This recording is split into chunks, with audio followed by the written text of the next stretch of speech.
They booked room 714, but the hotel only had 6 floors. What would you do if your key opened a door to a room that shouldn't exist?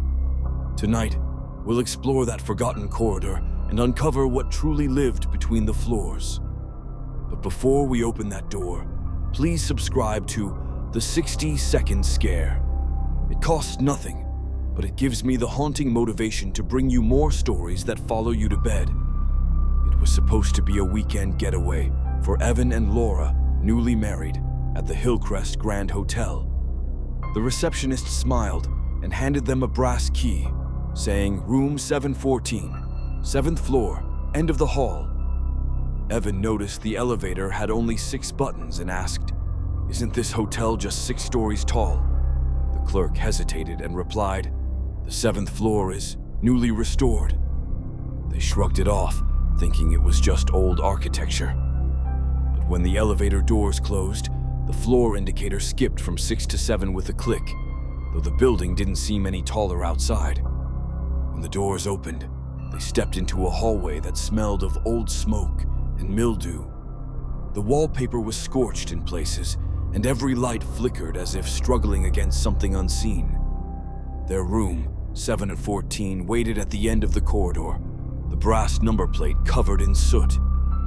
Inside, the air was still, as if no one had breathed there in years. Laura turned on the lamp, and the light blinked, revealing faint handprints on the wall, black and burned into the paint. Then came the whisper, a child's voice near the dresser. "Why did you come back?" Laura screamed, and Evan grabbed her hand, rushing out. When they reached the elevator, it wouldn't move, the buttons flickering with 6 glowing faintly red.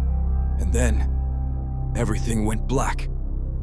The next morning, the hotel manager received a call about a couple's car still in the parking lot, but their names weren't on the guest list. He checked the system. No room 714. That floor burned down in 1998 after a candlelight vigil went horribly wrong. 7 people trapped inside their rooms. Days later, police found a charred suitcase and 2 melted phones among the ashes of the old floor, sealed for decades. Both phones had one recent recording, a voice whispering, "Checkout time never comes." Maybe the next time you check into a hotel, you'll count the floors first. Because some rooms don't exist on the map, but they're always waiting for their next guests. Join me next time for another spine-chilling descent into the unknown. And if you've made it this far, you've already proved your courage. So please, subscribe to the 60-Second Scare, because your next nightmare might just start here.